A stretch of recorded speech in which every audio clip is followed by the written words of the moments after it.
कांच के पर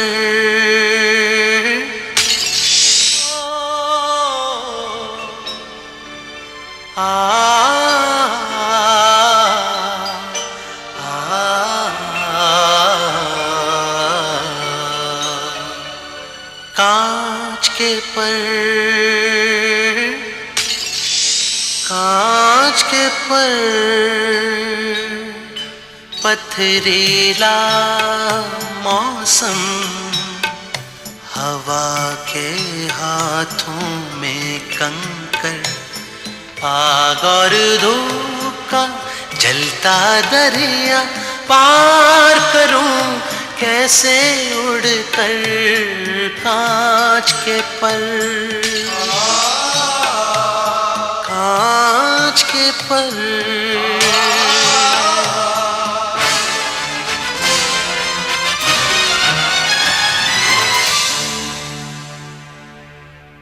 कांच के पर। जो मैंने सोचा था वैसे ही हुआ है। क्या? हम अंधे एतमाद में मारे गए सर। क्या मतलब? पहली मर्तबा हमने टेंडर लूज किया है सर, सिर्फ आपके एतमाद की वजह से।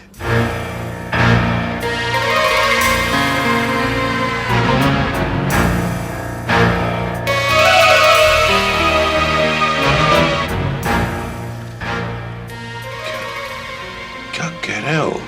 सही कह रहा हूं सर, दोनों टेंडर साजिद साहब के मंजूर हुए। उन्होंने अपने टेंडर्स की कीमतें हमसे कम भरी थी। नहीं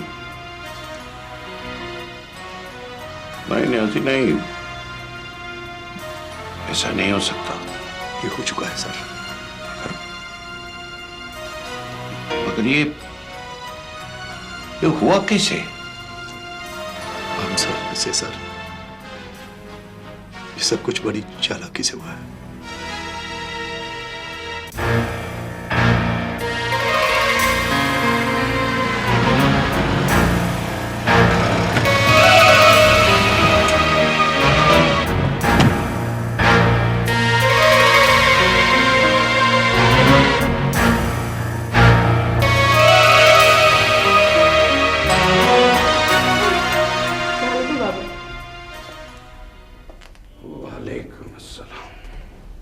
खैरियत तो है?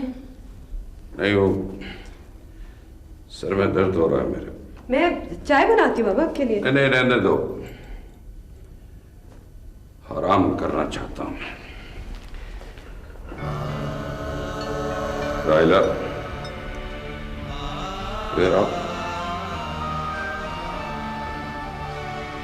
जी बाबा।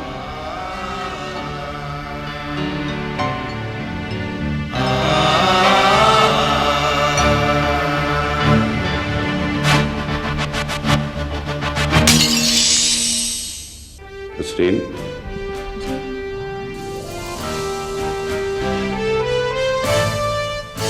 ड्राइवर से कहो कि इसे साजिद के घर वापस करा।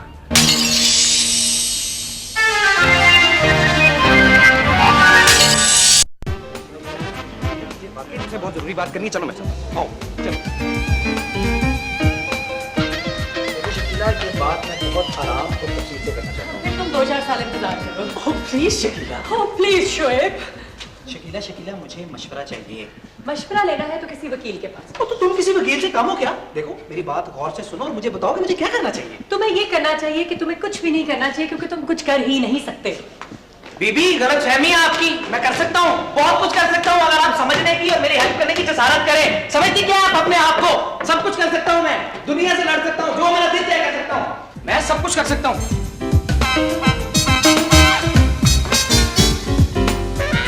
कम से कम इश्क तो कर ही सकता हूँ। बको मत और असल बात करो। शकीला, मैं बहुत डबल माइंडेड हूँ। तुम डबल माइंडेड नहीं हो, तुम विदाउट माइंड हो। प्लीज शकीला। प्लीज शोएब। देखो शकीला, मेरे डैडी चाहते हैं कि मैं बिजनेस करूं। मैंने एक कॉलेज में कंप्यूटर साइंसेज में एमएससी करने का प्लान बनाया, फिर मैंने वहां पे एडमिशन ले लिया। जानती हूँ। तो फिर ये भी जानती होगी कि मैंने एक सेमेस्टर करने के बाद वो कॉलेज छोड़ दिया और मैंने इस कॉलेज में फाइन आर्ट्स में एडमिशन ले लिया। तुम ये बताओ कि तुम ये कॉलेज कब छोड़ रहे हो, क्योंकि इस कॉलेज पर ये बहुत बड़ा एहसान होगा, सदका जारिया होगा। Please Shakila, please Shoaib. देखो मेरे डैडी अब भी यही चाहते हैं कि मैं बिजनेस करूं। उनको ये बात नहीं पता कि मैं ये कॉलेज छोड़ चुका हूं और मैंने यहाँ पे एडमिशन ले लिया है। मैं एमएससी नहीं कर रहा और मैं फाइन आर्ट्स कर रहा हूँ। अब मुझे बताओ कि मैं क्या करूं? देखो बिजनेस मैं करना नहीं चाहता। पेंटिंग तो तुम्हारे बस का रोग नहीं है। तुम ऐसे करो कि तुम वाकई इश्क करो। वो भी तो अकेले नहीं हो सकता ना। तो ढूंढ लो ना अपने जैसी कोई अकेली और बेली। तुम भी तो अकेली हो। बकवास मत करो, फजूल बातें ना करो। मैं जा रही हूँ और मैं तुम्हें कल बताऊंगी। सुनो, इश्क के मतलब? जी नहीं, तुम्हारे डैडी के मतलब कि उन्हें तुम्हारी तरह बेवकूफ कैसे बनाया जा सकता। वैसे सुनो, अगर वो तुम्हारे डैडी हैं तो उनको तो बेवकूफ बनाने की जरूरत ही नहीं पड़ेगी, क्योंकि वो तो तुम्हारी तरह पहले से बेवकूफ होंगे।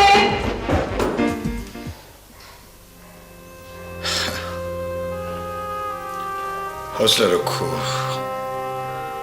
मैं अकमल को अच्छी तरह जानता हूं। जब उसका गुस्सा ठंडा हो जाएगा तो उसे खुद ब खुद अपनी गलती का एहसास हो जाएगा। मेरा भी यही ख्याल है। भला इतनी छोटी छोटी बातों पे कोई इतने बड़े रिश्ते तो नहीं टूटते ना। वैसे अगर आप इजाज़त दें तो मैं अकमल भाई से बात करके देखूं। नहीं, अभी नहीं। अभी इसका वक्त नहीं आया। मैं खुद उसके पास जाऊंगा, उसे समझाऊंगा।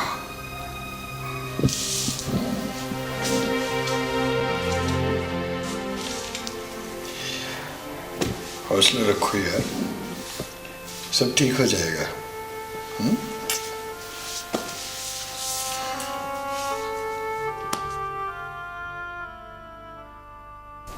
खुदा के लिए कभी तो मेरी बात को अहमियत दे दिया करे।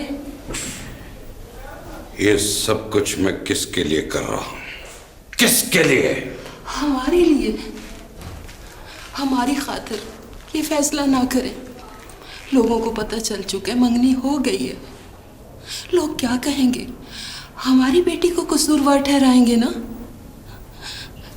उसकी जिंदगी तबाह हो जाएगी। तुम्हारा मतलब है मैं अपनी बेटी की जिंदगी खुद तबाह कर रहा हूं? नसरीन, मैं राहिला का बाप हूं। बाप। शुक्र करो कि साजिद की औकात का वक्त से पहले ही पता चल गया। बाद में न जाने क्या से क्या हो जाता। अकमल प्लीज अपने कारोबार को इस रिश्ते से अलग रखें। कैसे अलग रख सकता हूं? कैसे? जो शख्स कारोबार में धोखा दे उस शख्स से किसी किस्म का कोई भी रिश्ता जोड़ा नहीं जा सकता। आपको पापा की कसम, आप मुझे बताएं, आपका सुहेल भाई से शादी करने को जी नहीं चाहता? आपको वो अच्छे नहीं लगते? पापा की कसम मुझे सच सच बताएं।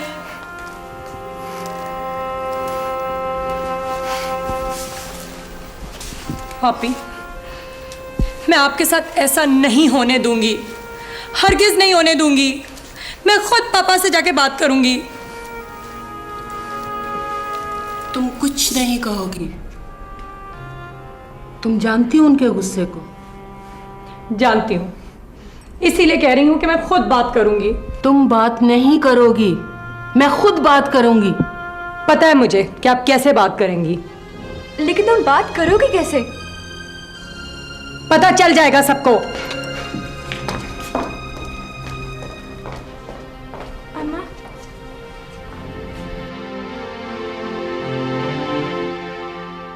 ये देखें सर, मैंने दोनों टेंडर्स की कॉपीज निकलवा ली हैं ताकि आपको यकीन आ सके। ये चेक पर भी साजिद साहब के दस्तखत हैं और दोनों टेंडर्स पर भी उन्हीं के दस्तखत हैं। सवाल ये है कि क्या कोई शख्स बगैर कीमत पढ़े इतने अहम कागजात पर दस्तखत कर सकता है? माफ़ी चाहता हूँ सर, उन्होंने चालाकी ये की है कि पहले उन्होंने हमारी कंपनी के फॉर्म निकलवाए और उसके बाद अपनी कंपनी के फॉर्म कम कीमत पर भर डाले।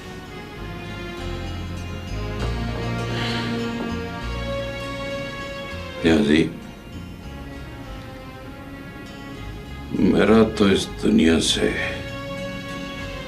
यकीन ही उठ गया। अब तो आपकी तसल्ली हो गई ना सर?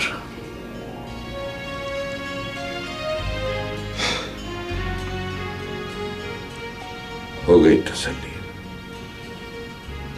बल्कि अच्छी तरह से हो गई तसल्ली। मैं चलता हूं सर।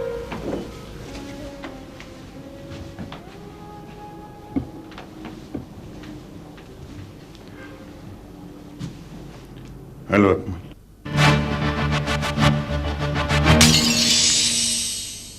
कमाल हिम्मत और हौसले के आदमी हो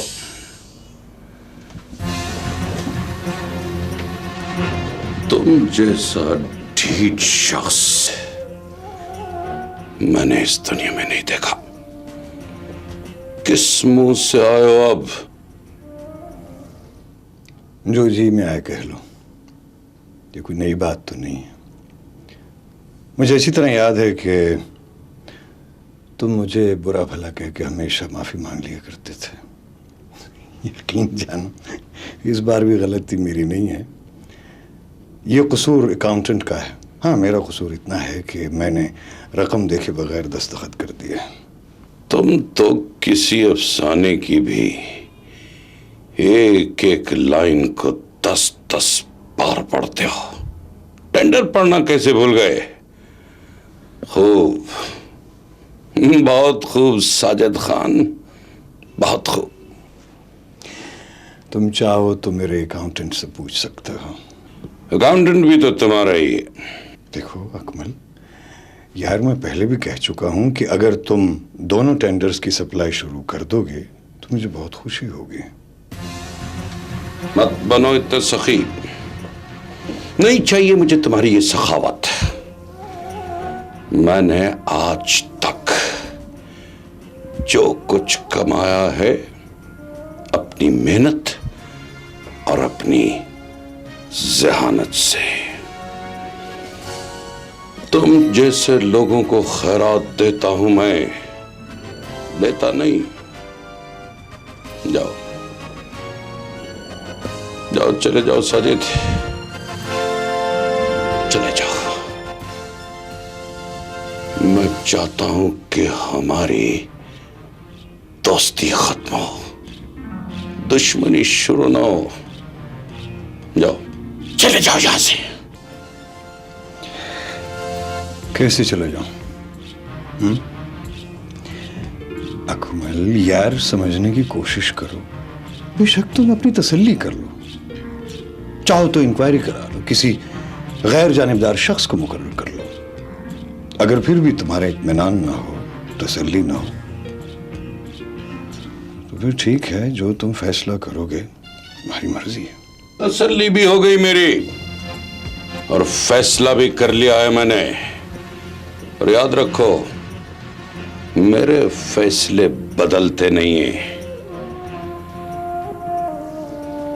साजिद, इससे पहले कि मुझसे कोई बदतमीजी हो जाए और हमारी ये आखिरी मुलाकात एक तल्ख याद बन के रह जाए, चले जाओ, चले जाओ साजिद।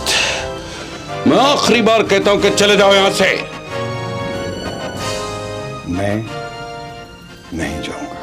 नहीं जाओगे तुम तो जाओ भाड़ में।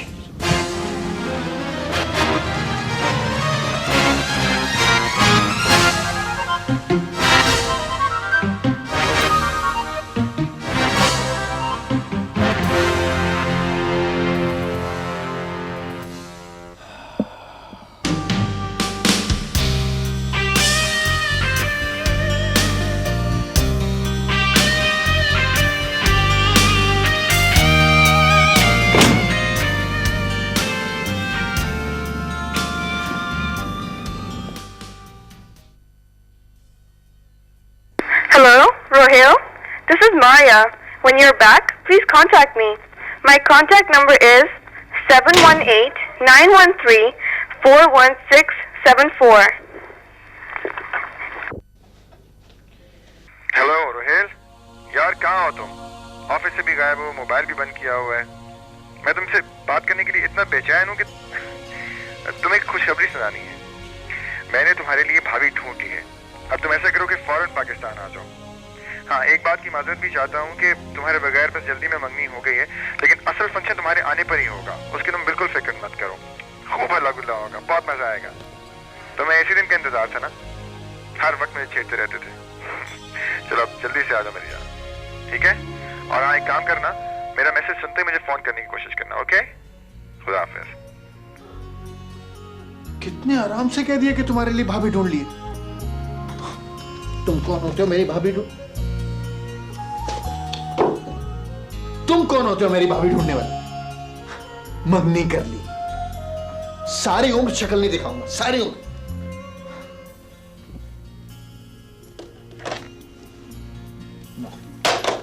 नो, बिल्कुल नहीं, बिल्कुल बात नहीं करूंगा।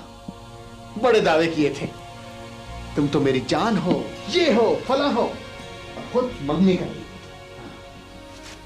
पता नहीं क्या समझते अपने आप को। बिल्कुल बात नहीं करूंगा इससे। तरीका है।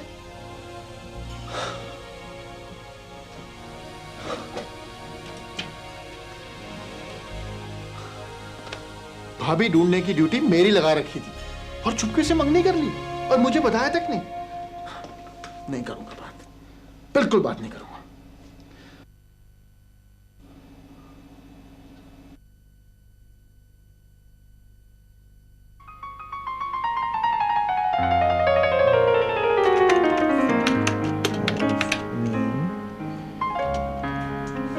And you see my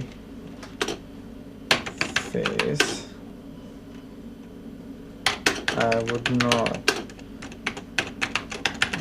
have to say anything, okay? And we will give each other a big hug.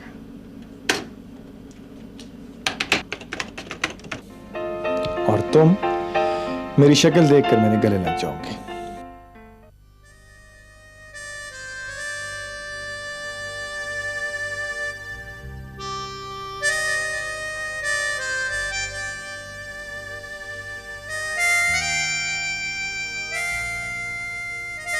Shoaib, अगर तुम्हें शौक नहीं था तो तुमने यहाँ दाखिला क्यों लिया? दिल बहलाने के लिए। तुम कोई और काम भी तो कर सकते थे। काम अपनी जगह, दिल बहलाना अपनी जगह। बिला वजह अपना वक्त जाया कर रहे हो। अच्छा भला तुम्हारे बाप का बिजनेस है, जाओ संभालो, पैसे कमाओ। फिर पैसे तो मेरा बाप मेरे लिए कमा ही रहा है, मैं कुछ और ही कमाना चाहता हूँ। तुम कुछ भी नहीं कमा सकते। पेंटिंग तुम्हें आती नहीं है, पढ़ने लिखने का शौक नहीं है, हर वक्त क्लास में सोते रहते हो, कभी किसी से पेंटिंग बनवाते हो, कभी किसी से, फिर टीचर्स को अपने नाम से पेश कर देते हो। अब चलो आओ, मैंने तुम्हारे लिए एक पेंटिंग बनाई है, आओ आके ले लो मुझसे। चलो।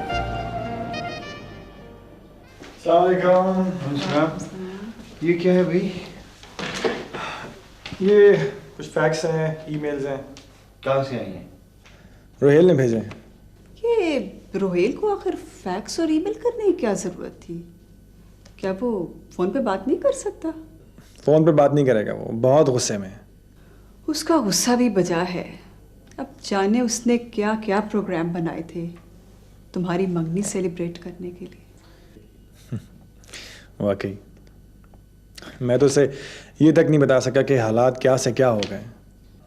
उसे बताना भी नहीं, अभी तो वो सिर्फ गुस्से में है। जब उसे मालूम होगा तो बहुत दुख होगा उसे। वो एक्सट्रीमिस्ट है, मेरे ख्याल में वो हम दोनों से बेहतर बिजनेसमैन होगा। मुमकिन है, बल्कि मेरी दुआ है कि ऐसा ही हो। बहरहाल मैंने अभी तक उसे कुछ नहीं बताया, लेकिन मुझे लगता है कि वो अनकरीब खुद आने वाला है। अल्लाह करे कि उसके आने से पहले रिश्ता दोबारा कायम हो जाए। इंशाल्लाह।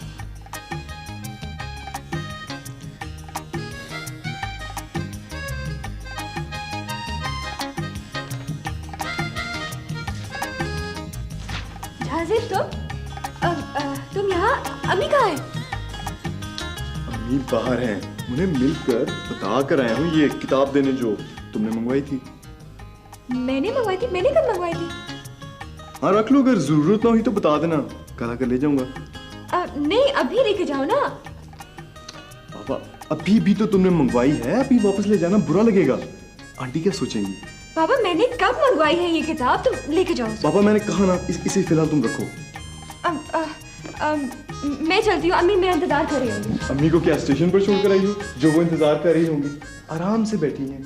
पापा आ गए तो? तुम जल्दी नहीं आते। तमसीला देखो मेरी बात गौर से सुनो। जल्दी करो, मेरे पास बिल्कुल भी वक्त नहीं है, मुझे बहुत सी तैयारी करनी है। आराम से कहूँगा। जाजिब प्लीज तंग मत करो ना। मजा आता है। जाजिब प्लीज। अच्छा तमसीला, क्या वाकई अंकल ने रहीला आपी की मंगनी खत्म कर दी?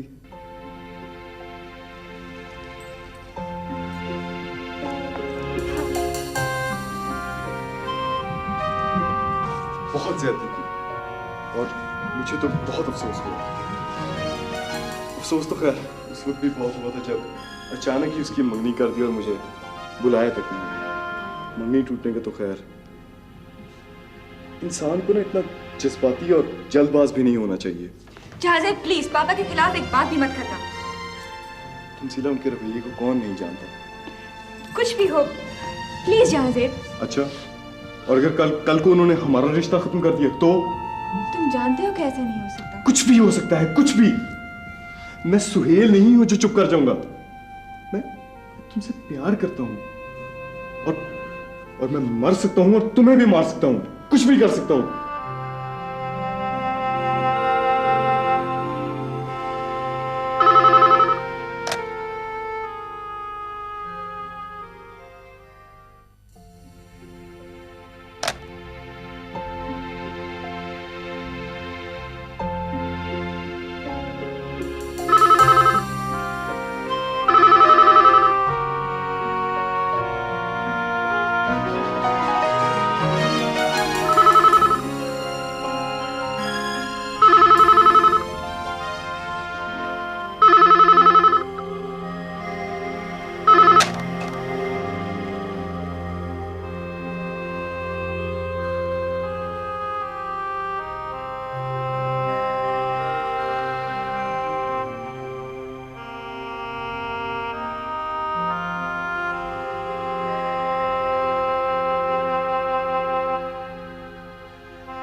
हेलो सुहेल भाई, खैरियत तो है? शकीला तुम सब कुछ तो जानती हो, तुम ही बताओ इसमें मेरा और राहीला का क्या कसूर है? वालिदैन की मर्जी से हमारी मंगनी हुई। देखो शकीला, मैं राहीला के सिवा किसी दूसरी लड़की को अपनी बीवी बनाने का तसव्वुर भी नहीं कर सकता। अब जहाँ तक मेरा ख्याल है राहीला भी यही चाहती है। सही, आप ठीक कह रहे हैं सुहेल भाई।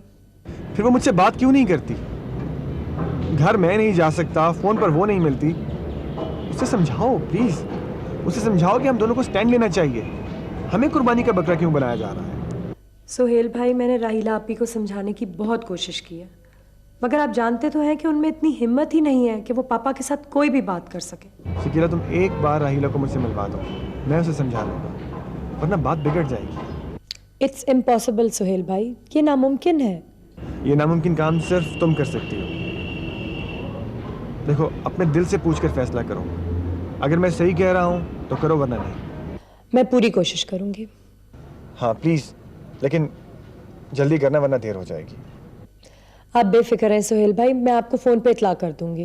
मैं तुम्हारे फोन का इंतजार करूंगा प्लीज। Thank you. खुदा हाफिज। खुदा हाफिज।